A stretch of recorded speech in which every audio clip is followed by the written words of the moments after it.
Welcome, everyone. It's great to have you here joining us today at IANA. We've got a great new webinar we're excited to bring to you today. First off, I'd like to just take a moment and thank our silver sponsors and our bronze sponsors for making this possible today. They go the extra mile to make these educational events happen.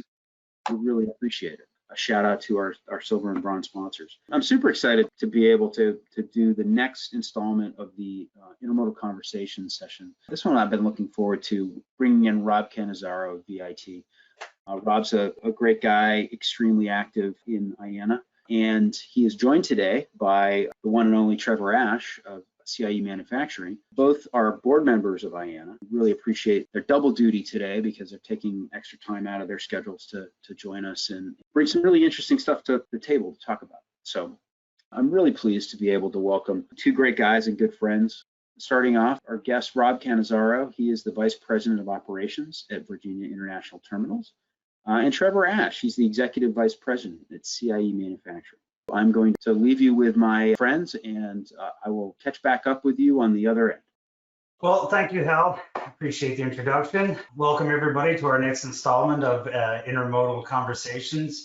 Today, we have the distinct pleasure of having Sir Robert Cannizzaro from Port of Virginia's operating company, Virginia International Terminals, LLC. So I'd like to give a little bit of a background on Rob. Rob is the Vice President of Operations for the Port of Virginia's operating company, Virginia International Terminals.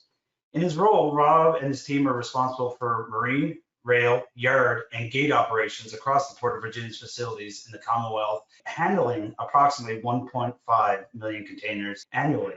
Prior to this role at the Port of Virginia, he spent 25 years in ocean carrier operations, holding positions such as Vice President of Logistics, Vice President of Marine and Terminal Operations, as well as roles in procurement, vessel planning, equipment control, and risk management. Rob has long been involved with IANA, serving on the IIEC from 2012 to 2019. At the end of 2019, Rob was elected to the IANA Board of Directors. And in addition, Rob serves on the board of the Containerization and Intermodal Institute. He's passionate about education. He's trained as a ship's navigator and earned a Bachelor of Science in Marine Business and Commerce from the State University of New York Maritime College at Fort Schuyler, and later returned to earn his Master's of Science at the SUNY Maritime in 2008 and taught graduate courses there beginning in 2012 up until the end of 2019 when he joined the Port of Virginia. He also holds yet again another MBA from the Centenary University of New Jersey. So without any further ado, I'd like to jump into a couple of questions with Rob. Thanks, Trevor. I would just say that, I'd never participated in a forum like this before, and I was thinking a lot about it last night. I was watching Dateline. I don't know if you watched that program on TV, and I had sort of an epiphany. I was watching TV, and there were two guys on the screen. One guy was asking the other guy a series of questions, and it was being taped so that they could review it later and look back on it and sort of review the answers. And I said, wow, this is going to be good. It seems a lot like what we're going to do tomorrow.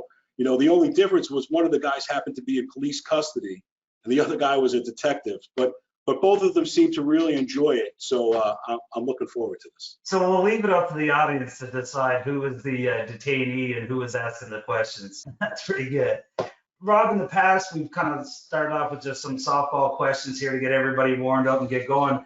So the first one I have for you today is, looking back, what do you believe to be some of the most pivotal moments that you've experienced in the industry throughout your career? And why were they important to you? And what did you learn from them? It's a really good question. There have been so many changes since I came into this business in container shipping, container ship operations.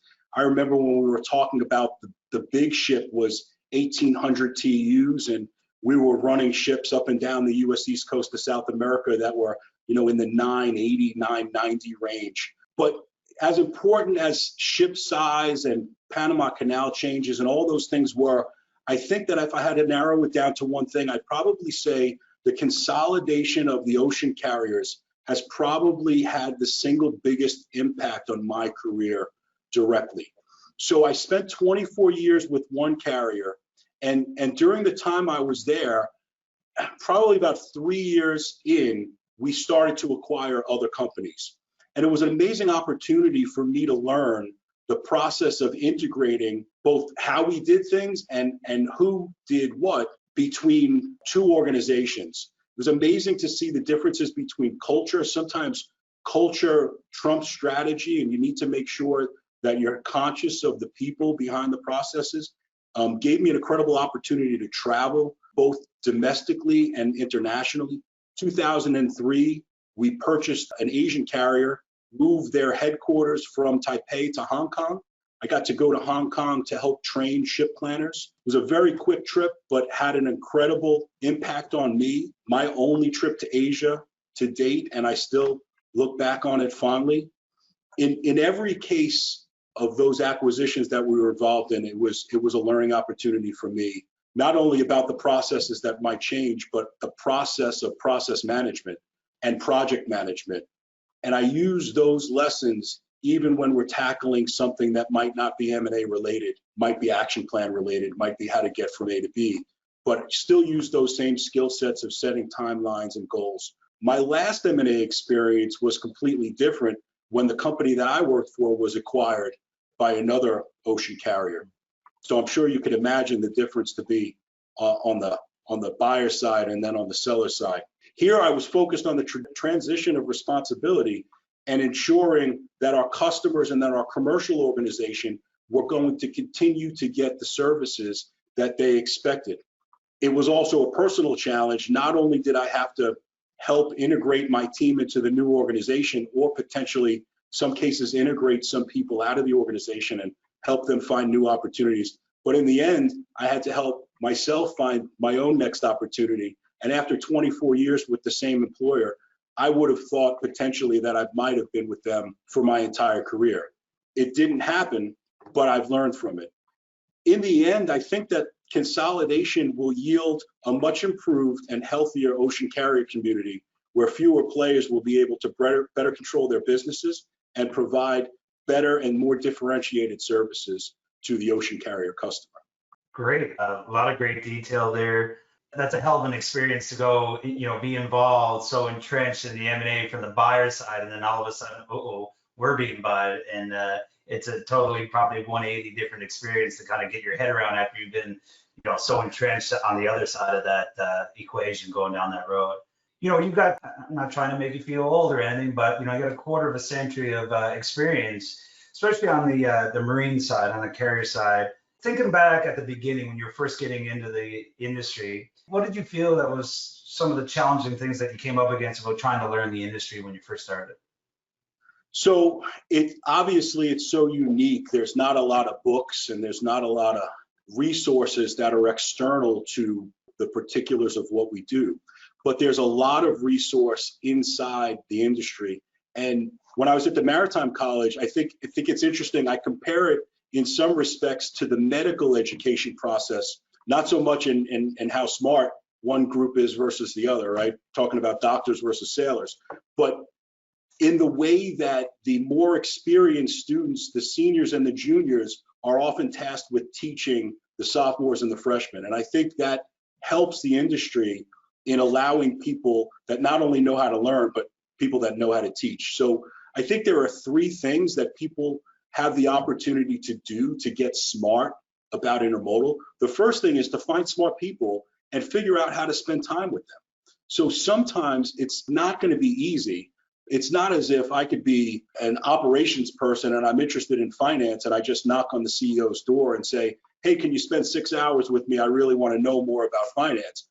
But in some ways, there are opportunities where you could say, hey, I'm interested in finance. Is there a way I can help you do something? Is there anything where we could work together between operations and finance? So I think that's an opportunity. Not too many people would turn you down if you're offering to help them, right? It's not what they could do for you, it's what you could do for them. The second is take advantage of training opportunities. I think most organizations are very mature in the way that they offer training.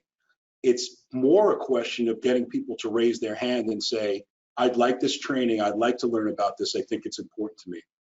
The third thing, and the most important thing from my perspective in some of the things I've done, is formal higher education. Most companies have a tuition reimbursement program. Use them. You have to take advantage of them. Nobody's going to force you to go to grad school, and it's going to be a personal commitment. You're going to have to spend the time doing the work. But I imagine when you were a kid or in your family, when you would hear about somebody, oh, he plays football or she plays soccer and she got a full ride to this college or a full ride to that college. Here's the opportunity to potentially get a full ride to graduate school that your employer would help to pay for. And there are so many people that are missing out just because they're not taking advantage of it. I think in general, I've always been a curious person. I don't like to have things that I don't know about, and I'm constantly Googling answers to questions. I think I do it so much that my family actually makes fun of me a little bit for it. There's a particular name they like to call me. We don't need to share it here, but I think that having an inquisitive nature is certainly helpful. And if you have a way to flex that muscle inside yourself, it's a strong recommendation for me. So just for some feedback on that one, and actually it kind of segues good into, you covered actually quite a bit of my next question, but I do have something specific. So, you hit on the one thing about understanding other parts. I'm an operations guy, but I want to learn finance because the two tie together in the overall operation. And do you think that's been a kind of a roadblock a little bit, that the old school way was a little bit about, staying in your lane? You're an ops guy, stay in ops. You're a marketing guy, stay in marketing. Do you think that our industries are doing better of intertwining the departments, or at least the departments having a better understanding of their roles and responsibilities and how they tie together? Do you think that's improved over the years? I think it all depends on a particular organization and their culture. In some cases, there are a lot of stay in your lane policies or cultures. I was very fortunate to spend the majority of my career in an organization that didn't insist that I stay in my lane. And there were very valuable benefits I think we'll get into later, which talk about why that was so important to me. But if I had to stay in my lane, I probably wouldn't be as well-rounded and wouldn't be as ready to take on future roles than I was able to because of the opportunities I had to sort of venture out. It may also, Trevor, have to do with the fact that I worked for a smaller company where there weren't as many people in each lane. So you could reach into other silos and it was okay. That's great. So the one thing I just want to come back to about, gaining that knowledge, starting to learn the industry and whatever. So something a little bit more specific about intermodal ourselves. So someone getting into intermodal right now in North America, whether it be from the rail, marine, IEP, over the road, whatever division you would come into, within our organization, where do you think a great area to start for someone learning the industry and try to understanding those terms and terminology that are used out there, and how intermodal all interworks, how the three sections of it all intertwine? That's an interesting question. I think that you just have to be inquisitive. If I think about what's the most important thing about the intermodal industry, it's collaboration. Intermodal is the collaboration of each mode to do what they do best and to lead to the best overall conclusion. So when you take ocean carriage or rail carriage, you talk about fuel efficiency and capacity. When you talk about motor carriage, you talk about flexibility and speed, right? By being able to tie all those things together, you achieve the best result for the supply chain and for the beneficial cargo owner at the end of the day, the shipper or the consignee. I think that given that in most cases, no one mode is responsible for the entire transport, collaboration becomes critically important. While we manage most of our relationships in contractual terms, whether you or you do business for me, I have a contract with you, it says how we're going to play and work together. There are other cases where we have to collaborate beyond those contractual bounds. And that's where it's important to take advantage of the opportunities we have for collaboration. Some of them come on a modal basis. So the ocean carriers have OCEMA, the Ocean Carrier Equipment Management Association, Railroads have AAR, the American Association of Railroads. Motor carriers have the ATA and the IMCC subgroup there. Terminals have the American Association of Port Authorities, or NAWI. So this is where you get to collaborate with people in your own mode, where you have the ability to partner on non-competitive operational or procedural items. It's amazing the amount of ground you could cover in a group like that. Building from there, the Intermodal Association of North America is a great place where cross-modal collaboration becomes possible in the various forums. There are groups like the Operations Committee, the M&R Committee, the Safety Committee. They exist to discuss issues specifically in those areas. You mentioned my involvement with the IIAC, separate subcommittee managing the interchange agreement and arbitrating in case of disputes. I think there's a great opportunity there. How do we get involved in something like that? In some cases, you have to reach a certain level of expertise in your own mode before you're invited to participate in some of those things. Some cases, there's one seat at a table or a certain number of seats, but there's always ways to get somehow involved. Find out who your representative is, who in your organization participates in those things. How can I get close to that person? Maybe I can come to a meeting without having a seat at the table.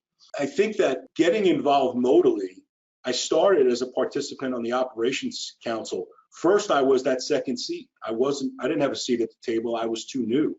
Eventually, I got my seat at the table, and there I spent 8 years as the chairman of the Operations Council, just because I earned my place and helped to collaborate with others, and we did some really good things together. Intermodal collaboration in IANA came completely by accident for me. I was on the IANA website reviewing dispute resolution cases, and I had a difference of opinion. There was something that I saw a little differently. I had a conversation with somebody about that, who eventually recommended that I participate on the IAC myself. So there are ways you can get involved. You just have to be inquisitive and start to ask those questions. No, 100%. And I believe you speak about these industry events, and just to give a little plug there, and it's not even a plug for me. I believe it 100% is that we offer as a group, as an association, some great networking opportunities through Expo and for the operations and maintenance meeting in May. Great opportunities, and I find the membership, like you say, you can just reach out. You've got a question, I need to know something about rail. I can hit up someone that I know from the rail division or marine, and vice versa down the road. And you're right. Some of the best learning is just getting involved, for sure. And logistics is a team sport, right? There's no way we could do what we do alone. No. Our next question is one of my favorites, and it kind of helps me guide ourselves in some of the business that we're going for right now. It's like, here we are today, but where are we going in the next 5 to 10 years? So from your point of view and your experience and seeing the evolution of the industry over an extensive period of time, what do you believe to be the most critical things in the industry that we need to address in the next 5 to 10 years? I think there's a great importance to information. And right now, I would say logistics and intermodal is a data-rich, information-poor environment. 25 years in this business, I'm always amazed that despite the fact that BCOs at origins are booking shipments with ocean carriers 1 to 3 weeks out, they go to a terminal, they load on a vessel, the vessel sails, it takes 1 to several weeks to get here. Inland transit can take 2 to 7 days more.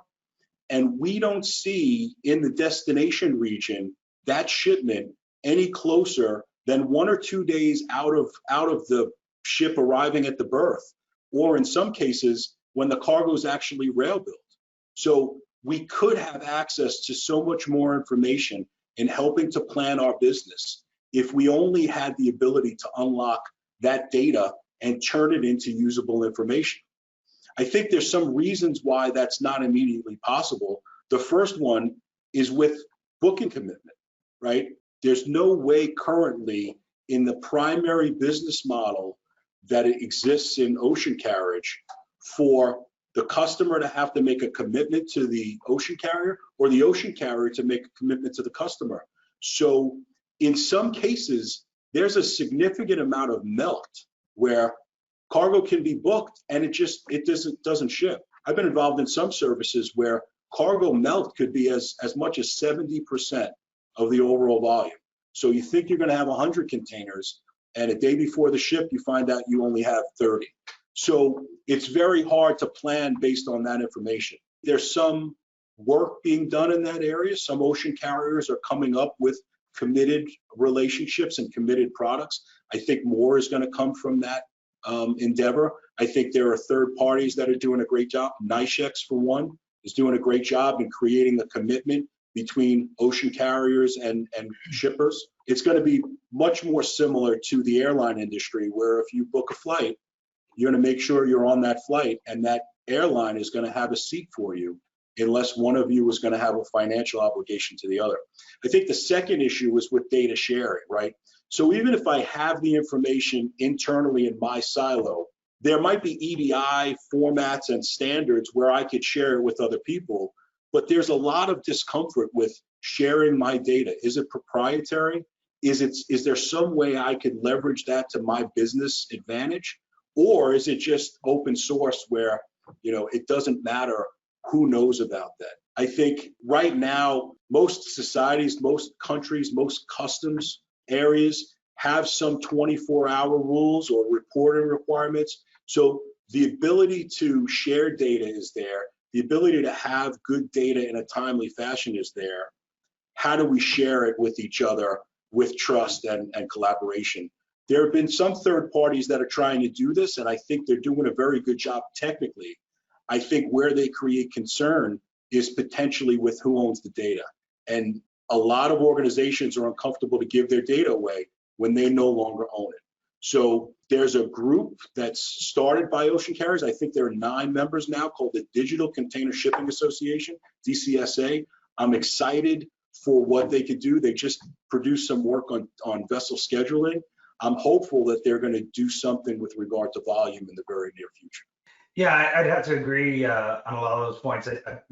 We see that as a point where we need to get better as well. Speaking for us as our company, there is a ton of data out there.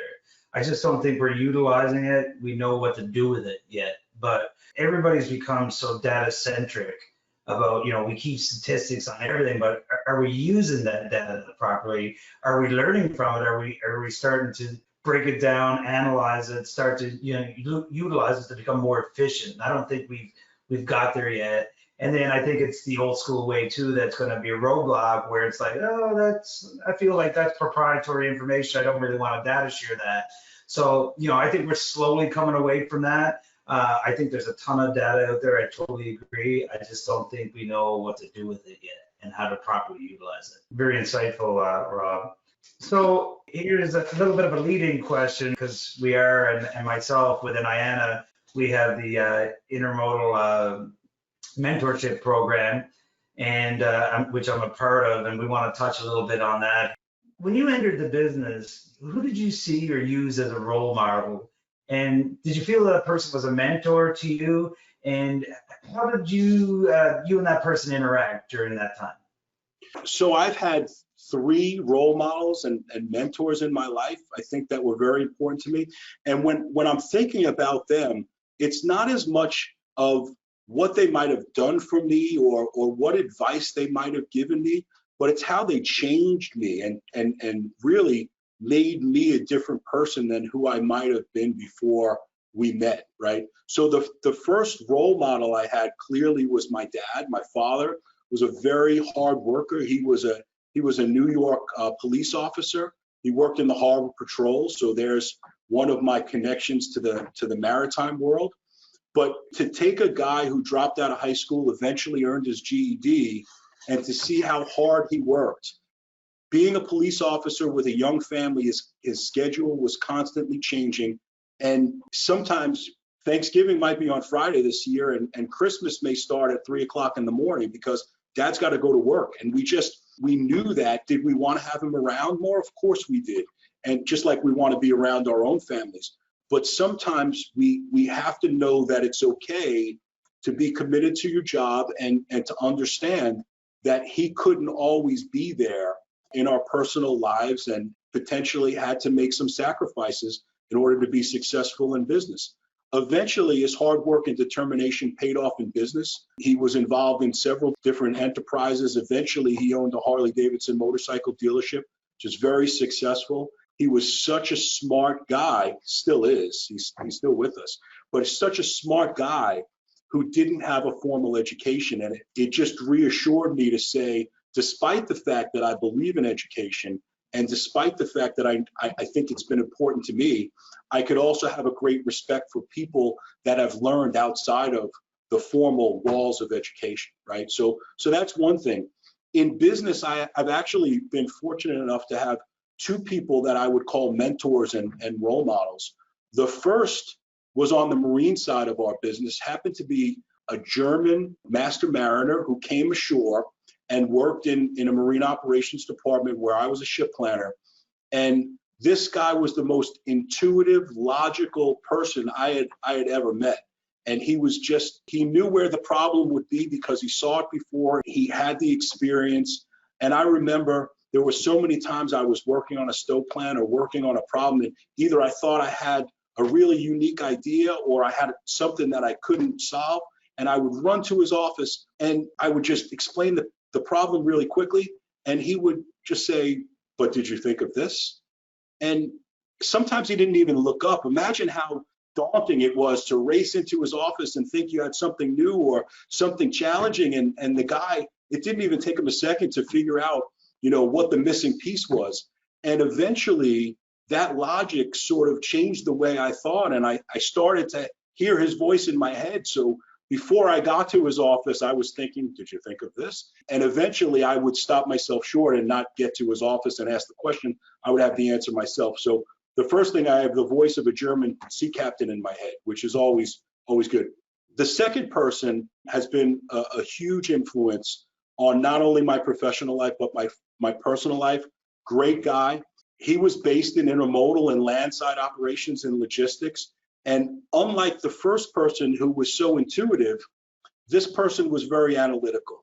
He understood data and he taught me the value of data to support a premise or position and how to use data to tell a story, right? Like you said, Trevor, data for data's sake has no value. It's information. As information, it becomes important because it's how you use it.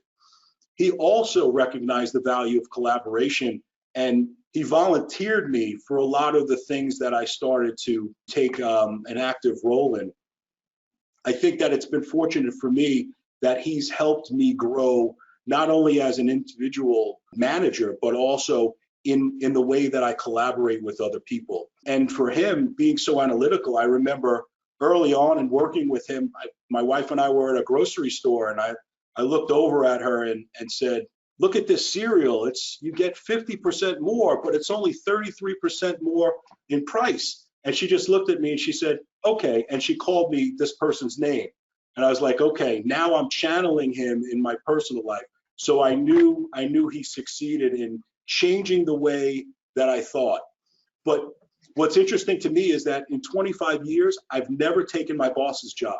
And I need to say, it's not that, I wasn't ready or didn't want to grow in one path, but I've taken this nonlinear path to growth.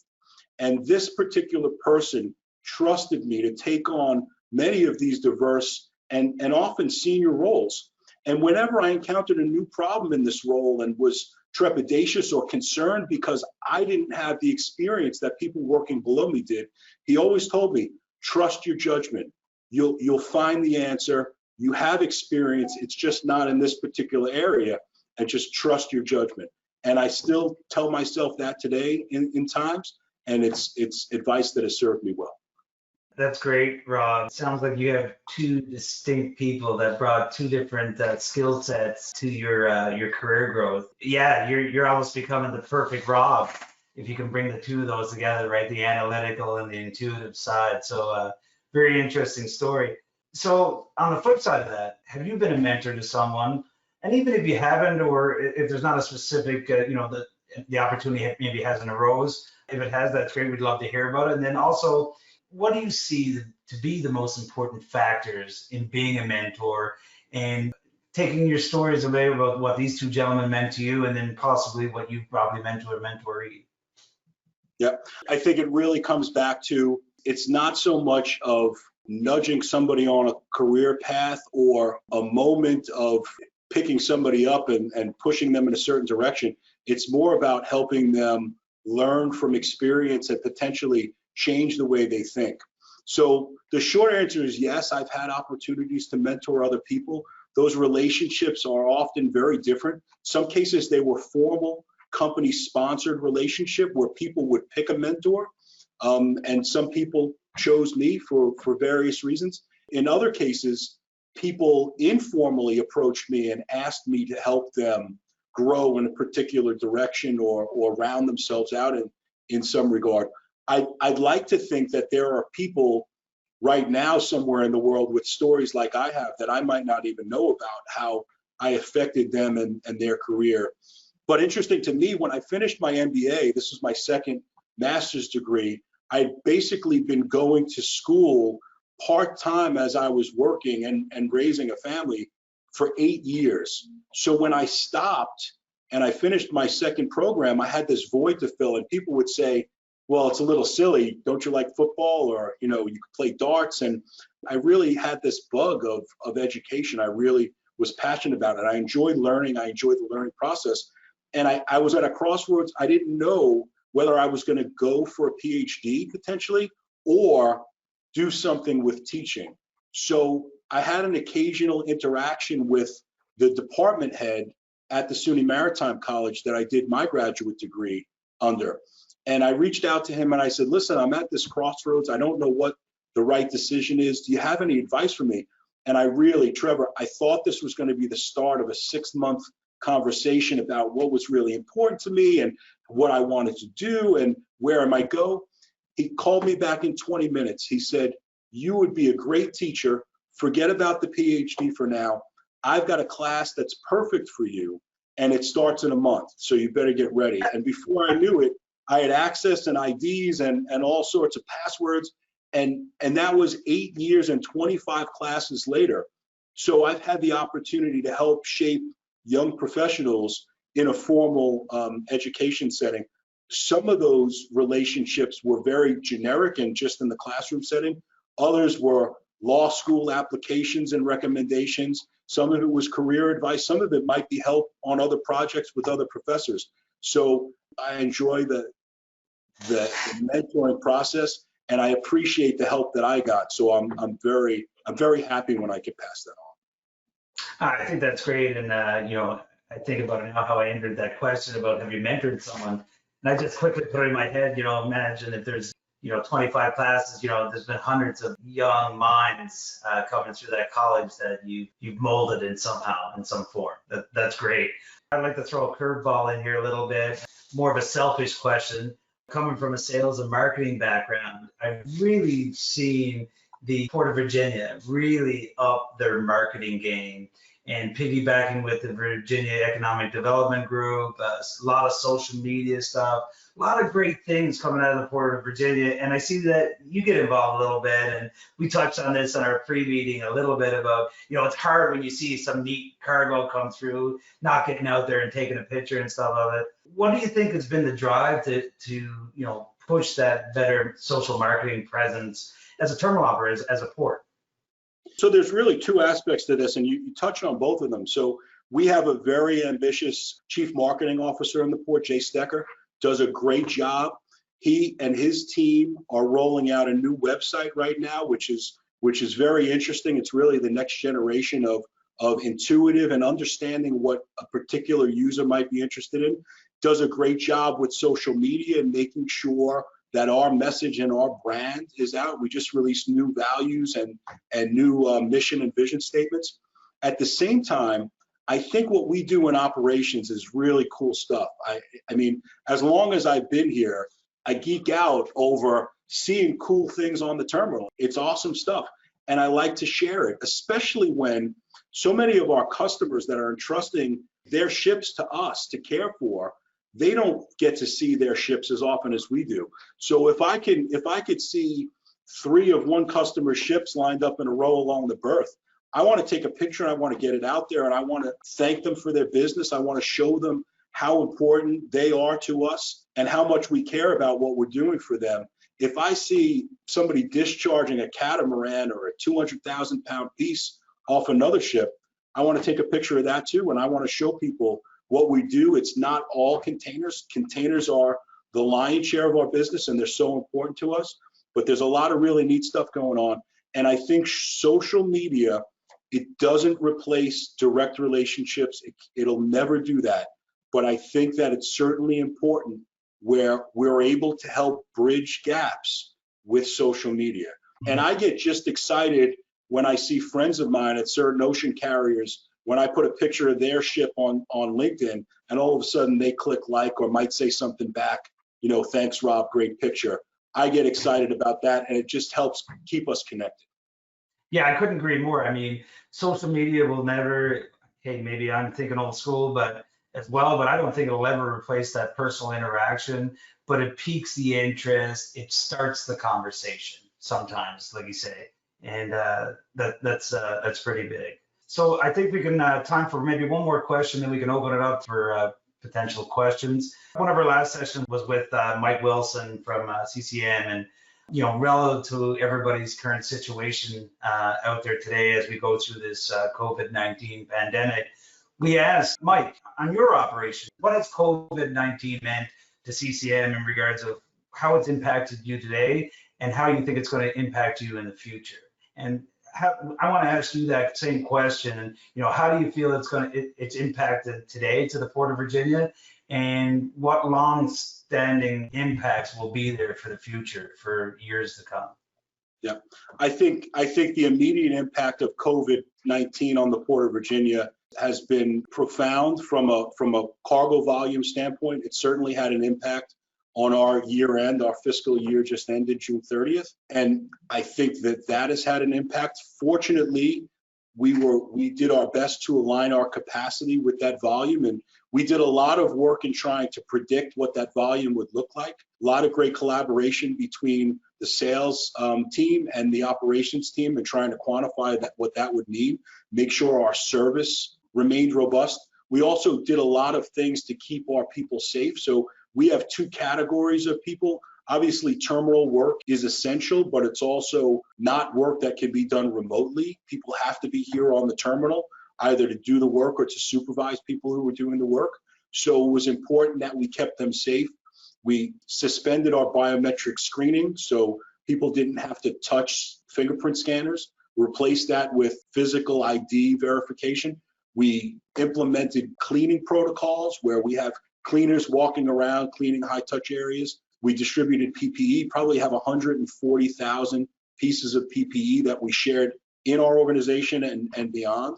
We implemented temperature checks here. In the past 90 days, we've done probably 150,000 temperature checks, which is a really heavy lift. And we've had the ability to prevent COVID-19 from stopping the port from operating, right? We've had no negative impacts from COVID-19 positives, in large part because we have a card scanning and camera system. We were talking about this a little bit earlier today, where we could actually find out where people worked and things that they touched, and we could follow them with cameras and say, okay, this person has tested positive.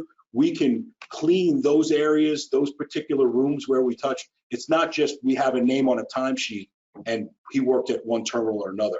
So we've been able to strategically take care of issues as they arose. I think longer term, it's going to be important to change the culture and understand that there are certain people in the Port of Virginia that might be able to work remotely. And we've learned as an organization that can be done effectively, right? It sort of forced us to learn that. And I think a lot of organizations have learned that as well, where we've changed policies and we're allowing people to choose, if their work dictates that that's a possibility and their manager agrees, to become remote workers, either on a daily basis or some people are going to be remote except when they're needed for business meetings. So I think it's really going to have two impacts there. That's great, Rob. We got some great information from you. Really appreciate you taking the time, and I think we'll turn it back to Hal and see if we've got some questions. First of all, thanks, guys. That was a great conversation.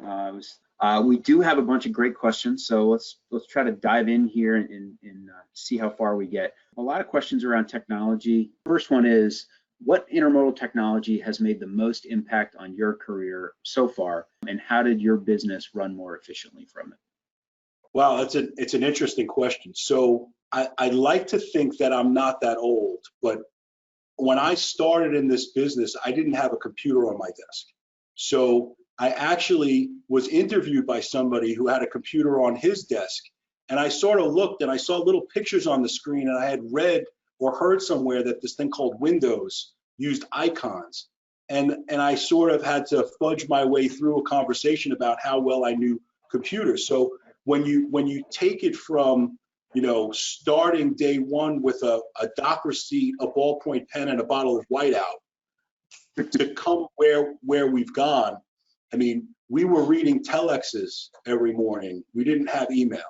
So to go to a place where we can email vessel bay plans back and forth to each other in EDI formats before I was actually drawing them by hand and faxing them to someone. And I actually asked somebody who was older than I was, what did you do before a fax machine? He said, well, I would draw a picture, and then I would call the person on the stevedoring company side, and I would read him the picture, and he would draw it on his side. So we've come a long way. I think that there's a lot of work has been done on EDI, but I think that's really old technology.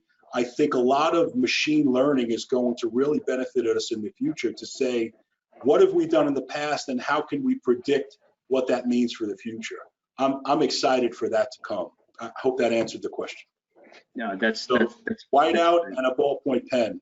Keeping on the technology theme, you touched on it a little bit with the DCSA kind of digging into standards for the steamship lines. Do you see that type of standard setting spreading into the other areas and affecting other stakeholders within intermodal? I hope so, because there's no way we're going to come to be as collaborative as we need to be without standardization. We can't have, you know, I'm going to date myself again, we can't have somebody using VHS and somebody else using Betamax. We need standards. We need somebody to set the standard so that everyone can follow it. So you compete individually, but you develop industry-wide processes collaboratively. And that's the only way to do it. So I'm very excited for the work of that group in particular. No, that's great. Yeah, there's some really interesting stuff there for sure. And I think as an organization, you know, we want to talk with them and see where the future might lead. Here's another technology question. How do you see the next wave of advanced technology being deployed for intermodal, specifically in rail ops, which is, you know, an interesting subset? And what level of automation do you think we'll be at in 3 to 5 years? So I don't know how a railroad works from a railroad perspective. I know when we're considering an ocean terminal, you know, I'm running a CY and a rail terminal at the same time, and we're doing a lot of things with GPS positioning and automated decoupled operations where we don't have to keep a container and a chassis connected to a hustler. So we can sort of separate those two aspects of the operation. Technology has to be a part of that. But within the railroad space, I just don't have the expertise to speak to that proficiently. Sorry. No, that's fine. Let's pivot a little bit to education and background. Here's a great question. What would you say is the most common skill set that you've acquired over the years that have helped the most? Skill set. So I think curiosity has helped me a lot, but I think a skill set is something that I've grown in my ability to collaborate with people, to find common ground. When you're early in your career and you're working as an individual, you can control all the inputs. You sort of working on your own, when you're trying to get consensus among a group of department heads or a group of ocean carriers or a group of motor carriers, railroads and ocean carriers, you have to learn to be a lot more collaborative. There's a lot of give and take in that. There's a lot of building trust in that. And I think that collaboration is a skill set that I've had to develop a lot. And it doesn't come easy. Everybody wants to get their way, and nobody wins if everyone tries for that. That's a great bit of insight. There's a couple on education, so I'll try to split them up here. So someone's talking about for an advanced degree, would your recommendation be go for an MBA or go for a more logistics specific advanced degree? So that's a great question, and I've faced that question a lot with people that I know and people that I interact with directly, and it really depends on where you started. So look at it from my perspective. I got on my first ship, I was 17 years old, and I got a degree in marine business and commerce. And then I went on and worked in the ocean carrier industry for 10 or 15 years at that time, and then got an advanced degree in transportation management. At that point, I sort of scratched my head and said, did I miss something? Is there something in general business that I didn't get? You know, did I learn about Peter Drucker in boat driving school? No. So I thought it would be smart to get my MBA so that I could round myself out. So it really depends on what you want to get out of it. If you have a very technical undergraduate degree, then maybe go for a general MBA. If you don't, if you have a business degree and now you're in love with logistics, then maybe go for a more specific transportation management degree. Oh, that's great. I thought you were going to say a classic Rob Cannizzaro answer. Do both. That's what I did. Well, you could do that too, but your wife has to be very supportive. So fortunately, when I come to my wife with a choice like that, hey, hon, they want to move us to Philadelphia, or hey, hon, I want to go for this degree. It's only going to take every weekend for the next 4 years. She looks at me and says, you're not getting any younger. So that means go do it, right? You'll never have the chance again. Right. And it also means I'm not getting any younger. Yeah, sometimes the best wisdom is the wisdom that hurts the most. So here's one, and this is sort of a general question, but it's, how was that transition from the Maritime Academy into that first role, kind of like, okay, this is real now? Can you talk a little bit about like what was that like for you?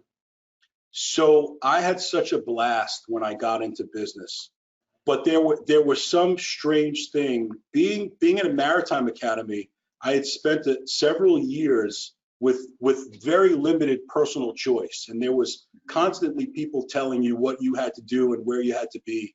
And it was very interesting for me to now be in a place where I had some free will and there wasn't somebody with orders. Obviously, I reported to somebody who had a pretty strong sense of what he wanted me to do, but it was interesting that I had choices to make personally and professionally. But I had such a blast. When I started, I was an equipment control coordinator, and I thought I was a junior executive. I would wear pinstripe suits with my hair slicked back and suspenders, and I just had a blast. I would say that no matter what you're doing, always recognize the importance of what you're doing, and then you'll be successful. And that's what I did. That's terrific. We've got time for maybe like two more. And this one kind of riffs on that a little bit, but what's the best piece of advice related to managing people or processes that for intermodal that you could give to somebody?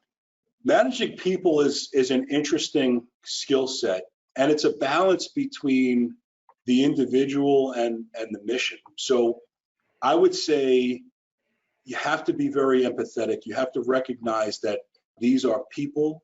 They're individuals. They have their own interests and their own strengths and weaknesses. And it takes really a lot of different kinds of people to be a team. I would also say that you continue to push every day towards achieving the goal and towards making each other better and towards delivering the best result until the day it comes to great performance. And then you set a very reasonable expectation. So push people beyond what's reasonable every day. But then when it comes time to grade their performance, be very reasonable, because that's the only fair approach, right? And I've really accomplished a lot with a lot of great teams by doing that. That's super advice. I think we got time for one more quick one. It's a fun one. You've been on both sides of the equation now. So you work for the steamship lines, and now you're working on the port side. What do you think personally is the optimal size for a container ship? What's the optimal size for a container ship? Yeah. I would say it's probably 10% larger than the amount of cargo you have. But bigger isn't always better. I think that the industry recognizes that very well. All right, that's a good one. Sure. All right. Can I just jump on that for a second, Rob? So what are your thoughts on these big super post-Panamax or neo-Panamax vessels, and the infrastructure changes, like the Bayonne Bridge that they had to raise and different other, projects that are out there, and the congestion that they also carry. I mean, you're trying to turn a ship pretty quick, and now instead of being 8,000-9,000 TEU or 12,000 or 16,000, we've got some of these super ones that are 22,000 TEU. And what it creates for how much land space I need for your CY and all the other operations that happen. And then to be able to, the dwell times, to be able to turn these vessels quick, is it really good?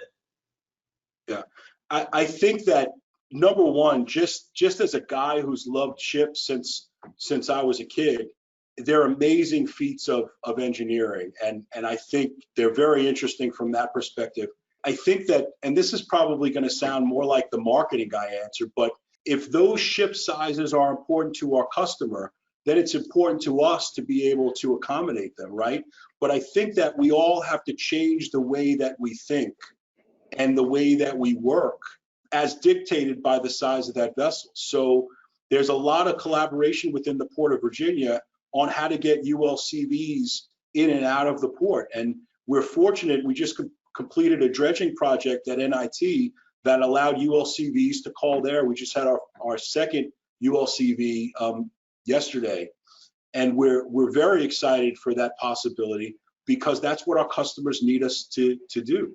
I think that we're also reading about some very good choices that are being made on the land side, because when you collaborate on the water side, you also have to consider collaboration on the land side. And one of the professors that I work with at the Maritime College, he and I and his research partner actually wrote a paper a few years ago about the value of collaborating on the land side, because if I discharge on day one and that's the CSX train day, well, I'm going to have to wait till day two for the NS train. So it makes sense, or vice versa, but it makes sense to collaborate on my intermodal provider as well, potentially. That's super. I wish we could just keep going, because I think we'd be just starting to scratch the surface. But I do want to thank you both very much for spending the time with us today. I really appreciate it. If any of this has inspired you, if you've got questions for us, if you want to find out any more information about IANA, the Future Leaders program that Trevor mentioned earlier, or anything else, you can take a look at our website, intermodal.org. You can shoot an email over to info@intermodal.org, or go ahead and just send me an email at Hal. So it's Hal, H-A-L, at intermodal.org, and we'll get you taken care of. So we appreciate you guys being here, and we thank you for your time. Again, our silver and our bronze sponsors who made this all possible today, thank you very much for your support. Thank you so much for being with us, and you all be safe, take care of yourselves, take care of each other, and keep moving that freight.